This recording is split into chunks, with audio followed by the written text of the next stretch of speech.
Stuff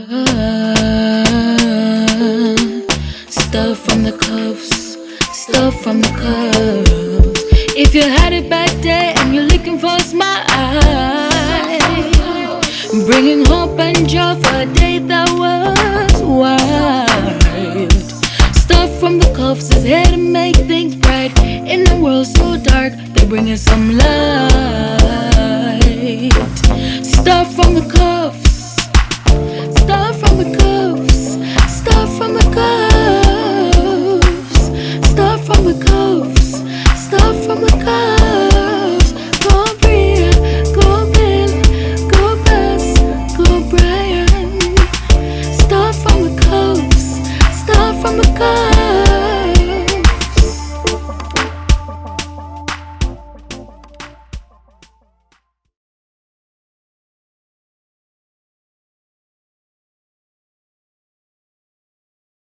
Welcome, Cufflinks fam. Welcome back to another episode of Stuff from the Cuffs, where we give you fire, we give you fun, inspiration, we're real, and we give you education. Go! 1, 2, 3, go! Cufflinks in the building. No.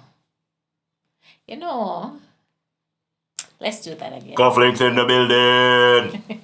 Welcome back. All the cufflinks in the building, whether you're a tenant, permanent resident, you're a citizen, whatever you are, even if you're just passing by, welcome back to the channel. Make sure that if you are new, that you hit that subscribe button and turn on your post notifications so that you know every time we drop some new content. And of course, be sure to like this video. Is that my gray hair? Oh, make sure to like this video and leave us a comment. We love to hear from you. We love interacting with you. And we're happy to have you as part of the Cufflinks family. So let's start off on a little sad note because the live video that started this, what we're going to do now, we removed it because of the quality in terms of what was happening with the internet that day. But we're here. Yes. And we're going to be giving you double bubble. So we're going to be doing it in a 2-part series. Yes. Of course, touching some of what we touched. If you missed the live, then you missed some of it. Yeah? Because we can't replicate some of what we spoke about and how we spoke about it. So you're going to miss some of that. But next time a live come out, just make sure you are alive. As long as you're alive and as God gives you life, make sure you sit down with your husband or your wife. Bab. Yes, so we're going to get into some questions we had posted on our Instagram community Instagram story and our YouTube community. We asked, what are some of those difficult questions that persons may be afraid to ask about marriage? And we're going to be, as Brian said, doing it in a 2-part series. So let's get straight into it. Before we get into it, to somebody out there, in 2021, this is my view. There are, let's say, little to no difficult questions that you should not be asking as it relates to getting married. Ask every question now. Information is out there. And if you have concerns, if you have queries about your pending marriage or even just being in a relationship, looking forward to marriage, ask. Don't wait. Gone are the days when you just take anything or you just go into it, I guess, having no knowledge at all. Ask questions. I mean, people like us are there willing to give advice. I think for some people, especially those who are in certain churches, they are still very, very reserved, and some topics are still very taboo. But we honestly believe that being completely open before getting into marriage and even while in marriage, because when you are married, you face some difficulties and sometimes you feel like you're alone. But really and truly, there are so many others who have been down that road before and can give you some good advice. Yeah. So we're very happy to be exploring this topic in a 2-part series. Some difficult questions that persons may be afraid to ask about marriage. All right, question number 1. And yes, we'll touch back on some that we did in the live. What is the secret to making your marriage work? You want to start or I should start? Tell me now. Tell me a secret then. So guys, I have to put down my phone for this one because there is no secret. There is no one method or one, it's not a remedy that you can go down in the kitchen and cook up and say, all right, have this together, make my marriage work. Every marriage is unique. Every marriage has its own journey. Every marriage has its own set of difficulties, triumphs, victories, valleys, the whole works. You really have to figure out what will make your marriage work, because your husband is not my husband. Your wife is not Brian's wife. And so the things that may work for us may definitely not work for you. So each marriage is unique and should be treated accordingly. I agree. There is no secret. And if it is a secret, then you should put it out there for other persons to have that success and for other persons to have it work. For me, I guess every foundation has one common denominator, and that's God. Whether or not you accept it or don't accept it, God is at the foundation of every lasting or every good marriage. Yeah. And whether you're a Christian or not. Whether you're a Christian or not. Yeah, God is the foundation. God is the fundamental. And a lot of persons who even aren't Christians, they still pray to God and they ask God to help them. You know, and not only that, there are certain fundamentals that are also attached to God. Because if God is love, God is patience, God is all of these things, then all of these things are fundamentals that are needed. So you have to, it's like a well-cooked meal, a balanced meal. You have to have a tupsa this, a tupsa that, a tupsa this. Sacrifices, compromising, you know, remembering love is patient, kind. So you need all of these things. But at the end of it all, you need God. And as Bas said, everybody's is different. Yeah? There are people who will look on and say, oh, I wish I could be so and so and so. And there are others who will look on and say, that so and so couldn't work for me. Exactly. Yeah. It won't work for you. I couldn't live in that dynamic where every day she cooks for him, she cleans. That's not me. I'm independent. What works for you? Find it from early and ensure that both partners know what is being brought to the table. And make it work. Yeah. Did you ever fear that you wouldn't last and that you would end up a divorce statistic? I think for everybody contemplating marriage, I mean, we don't live in a bubble. We see what happens around us. Even sometimes there are couples who you look up to and you see that their marriage has fallen apart and you're like, oh, when did that happen? So I think the reality of getting married is, for me, and I'm speaking from my perspective, Brian will give you his. I've thought about it. I thought about it before getting married, like, okay, I really want my marriage to last. I really want us to be together forever.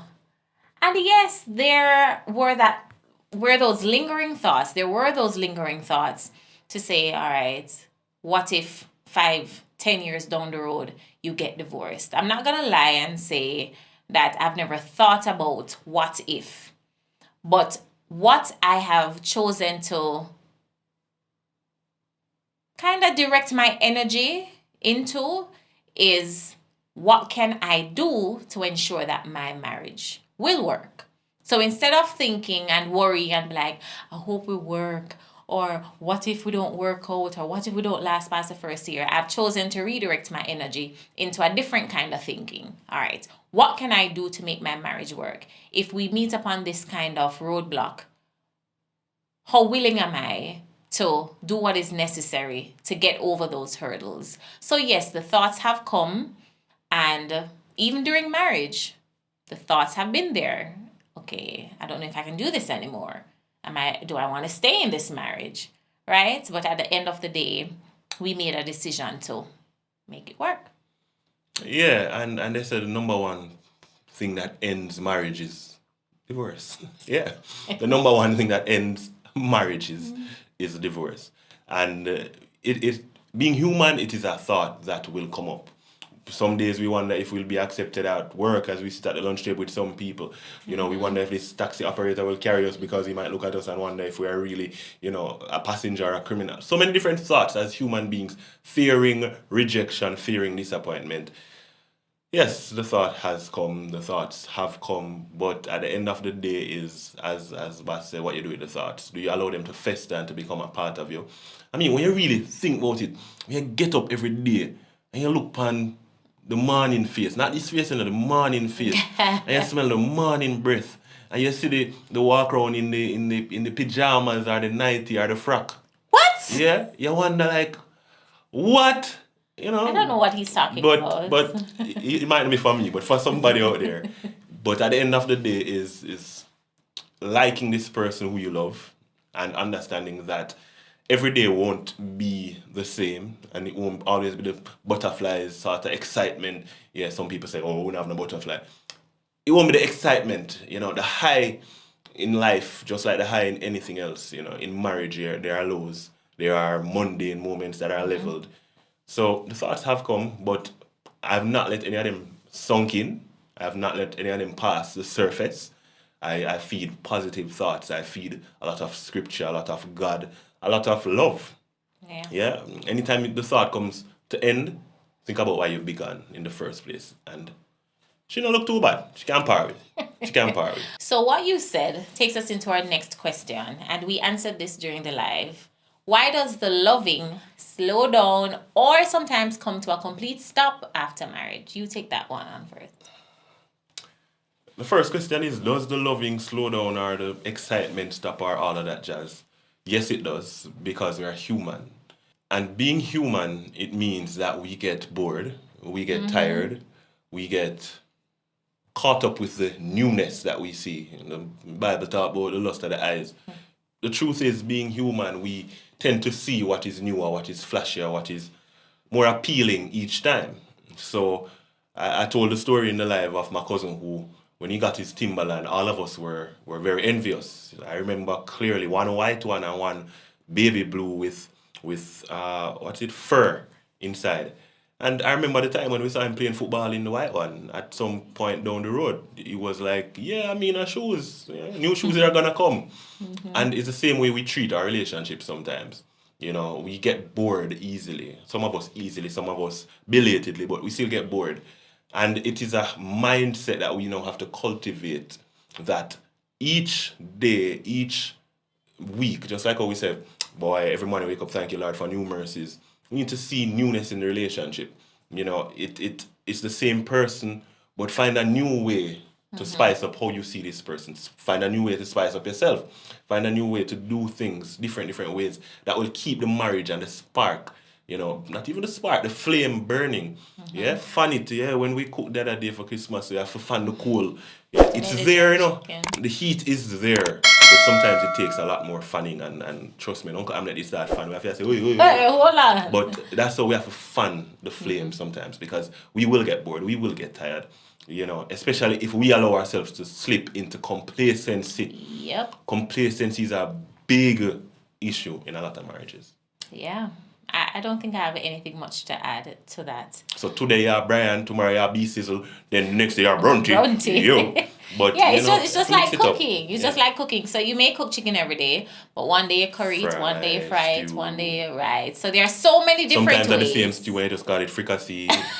Black Forest, remember Black Forest chicken? Yeah, just like friend name. Green peas, just add little green peas. Yeah. So you have to know how to spice up your marriage and don't get complacent and consistently seek to, throw in a little something here and there to keep the marriage, the flame ablaze and blazing. All right. So talking about blaze, somebody asked this question. How do you communicate to your partner when you are not sexually satisfied? And I'll say, communicate. I will admit, though, that when in our earlier years of marriage, I was a little cute. I felt a little cute about telling him things that I didn't like or things that I liked. But then I came to the quick realization that he cannot read my mind. And first of all, you know our story in terms of us being virgins going into marriage. So going into marriage, it's not like I could say to him, all right, so I like this and I like that. I didn't know what I liked. I didn't know what I didn't like. I knew it was sort of a whole discovery for both of us. So, could trial and error and figure out what we like, what we didn't like. And when I felt too cute to talk about it, I sent him a BB message or a WhatsApp to say, babe, say I liked when you did this, or not too like when you did that. But I was always I think for me, the the fear was there that I would make him feel like he's not doing a good job, or would make him feel, kind of hurt his ego. So for me, that was the initial fear in terms of me communicating to him what I liked and what I didn't like. But then I realized that if I don't tell him what I like, then he's going to keep doing what I don't like, right? So I think the bottom line is really communicating. The question says, how do you communicate? Communicate. And in communicating, just like how you find your partner's love language, find what works for the person. Because you don't want to, especially if it is the case of the man, you don't want to bruise his ego. Yeah. No, the truth is hurt is going to come. Yeah, no matter what, hurt is going to come. But you try to lessen the amount of hurt that you give out. So whether or not you say, babe, I like curry chicken, I don't like oxtail. Whether or not you say, this never cooked good, versus, babe, you could have done it a little bit better. Hurt is still gonna come. Where human feelings, he's gonna be like, but I thought it was so perfect. Yeah, and he was there carrying on and felt good. It's the same thing.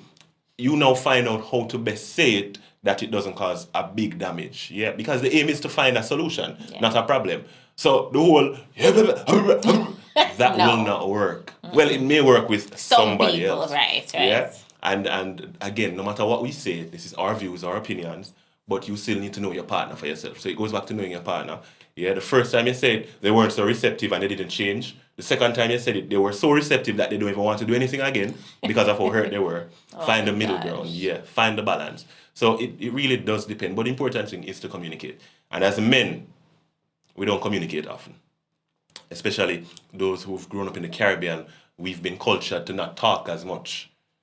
Talk in action, or talk. Ask questions if you're not sure.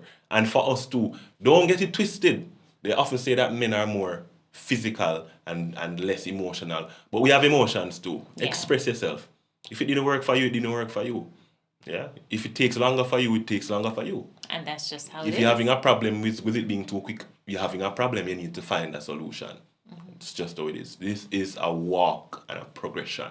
Yeah, and if one person is more experienced than the other, then the one who is more experienced should, be receptive to the person. Not because all your life you've been doing that and your partner or partners have been pleased means that this is going to please your partner. So communication is key, and it's something that we have to ensure flows freely. However it is you communicate. Brian knows this, that for some things I would prefer to message him than to say it to him. And that's just how we communicate, right? So you have to find what works for you. And with experience, don't think that because you're experienced, you should not allow the person with inexperience to have a voice. Yeah. They have a voice too. It's two to tango, right? So you need that person's input. Don't be like, oh, I know it go. Do my thing. Or, boom, blam, I know it go. Do my thing. I don't know you ladies say it, right? Ask. Yeah. All right. So the last question that we're going to look at in this episode, so this is part 1, is when a woman says no to having sex, is it because of something that the man did? Or is it because of something that the man has been doing why the female says no? So I'm guessing that this is from a male. It is from a male. Let me answer from the female's perspective. No. It does not always mean that the man was doing something or the man is doing something why I am saying no to sex. Sometimes I'm just tired. Sometimes as women, we're just tired. Sometimes as women, we just don't feel so.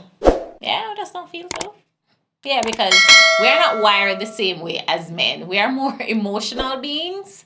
So sometimes I will be good with just watching a movie and cuddling and him scratching my back or something. And he would prefer to do the do, right? So sometimes I don't think it's just because. Let me not say it's because sometimes women lock off emotionally because they think their partner is doing something or they've been hurt by something they did or whatever. But for me, that's not the only reason. There are so many other reasons why, as women, we may say no. Yeah, there's so many other reasons why we will say no. We're tired, we don't feel like it, after a long day with the kids, you just kind of want your own space and you want to just relax by yourself. Or your menses are coming up and your mood start changing and you start feeling tender in all areas. So many different reasons. But again, the bottom line is communicate. If I say no, I'm not just going to say, no, babe, and then that's it. No, communicate. I said, babe, I'm not feeling well, or I'm really tired. I just want to sleep, or something. But I will say, don't just say no and leave it at that, and leave your partner wondering why. That's something you do. That's something you do. I joke. I'm joking. But sometimes it is something you do, or something you have done. True. And again, being wired differently. So something happens in the morning at 5 a.m. You get up looking after breakfast and something happens. You don't even realize it. When you come home 5 p.m. and you're pent up and ready to release as a man, she remembers what happened 5 a.m. You remember and because you message her throughout the day and she answers and because you bring home dinner, everything, you think it is solved. 5 a.m., she still has 5 a.m. So when you come now and say, hey babe, she see 5 a.m. Yeah? And you're like, what? But we had a good day. She wants 5 a.m. to be resolved. Yeah? And vice versa it works sometimes too. Because the man, him go work and he can't believe that she did what she did or said what she said, what disrespected him, because disrespect is a big thing for men. Respect is a big thing for men. And he has it in his head. Yeah, so even though he goes to work and everybody's respectful and everybody's this and he had a productive day, when he comes home, he's thinking about that 5 a.m. too. However, he may be a bit more abridged to releasing it otherwise. But it sometimes, a lot of times, it is something that is done. Yeah, I won't say a lot, sometimes. But you need to find out what it is. And sometimes it may be something that you consider so small, but it is a big mountain for the person. So communication, again, will solve that. But even if you don't do nothing, are you? Just hold it. You can't go wrong. I agree. But bring home a rose. Bring home something for what she like. And apologize. All on she. Just come home, come apologize. So guys, it may be something that you did, but it could always be a completely different something reason. That she did, but you get the blame for it. It could be. Or it could simply be she's just not feeling well, or she's tired. I agree. So many different things. So again, communicate to figure out what's happening so that you can so you can have a mutual understanding. You don't want to just say blam blam no and let the man feel like, okay, what did I do? What did I do? And let's share a tip of something that we did. We inherited some years ago. I remember what it was we were watching or listening to, and the person was talking about scoring points. And you see her face light up. And score points. Men, women, score points. What that means is that find the different things that works for your partner and do them throughout the day, so that at the end of the day, or the end of the week, or whenever it is that the time comes for you to know each other, like what Adam knew you Eve. Can claim your pride. You just cash in and say yeah. And it may be throughout the day just checking in. Mm-hmm. It may be reaching home early and washing up the dishes, so when she comes in she just goes straight into cooking. It could be cooking before she comes home. It could be after she's finished cooking. Instead of saying, all right, go bathe the kids, you say, all right, come put up your feet and rub them for 5 minutes, maybe scratching her back. It may be the flip side. He may come home from work and he sits into his man cave, or he goes up and he takes up the PlayStation. Sit down with him and play football. Even if I 10 love you get, play football for a little while. Even if you don't understand what's happening, ask him questions. Well, it depends on the question. You don't want to be in his ears and he's trying to concentrate. Yeah, but find out what works for him and score points, and similarly find out what works for her and score points, so that the no's will be lesser than the yeses. Yeah, and when you talk about scoring points, sometimes when Brian does something that I really, really appreciate, I would just come to him and say, ding, ding, ding, ding, ding, and he knows. Their work. You know, see a message come in, ding, ding, ding, ding, ding. I'll be like, may I focus? Like, yeah, I'm serious now, right? Why? Yeah. Yeah, guys. So there are so many different ways to make a marriage work. But again, it comes down to your marriage in terms of what it is, how those persons are made up, and it's unique to you. All right. So that is part 1 of some of the difficult questions that persons may have and may be afraid to ask in relation to marriage. We're going to have part 2, which will be a little spicier. Yes, we'll have part 2 in the next episode. What you say? Pray for me? Guys, before we go check out Natoya Goule on YouTube. She's our national representative. She's, I think, a national record holder. She's an Olympian. She's Jamaican. Yeah. She's little but she Talawa. And when she runs, trust me, she blazes a great trail. And she started her journey giving us some insight into training and also her personality, which is quite bubbly. So go check her out on YouTube. Natoya Goule, Natoya Goule. Bless you guys. Make sure that you hit that subscribe button before you go. Like the video, leave us a comment, and tell somebody about Stuff from the Cuffs. We'll be back with another video soon.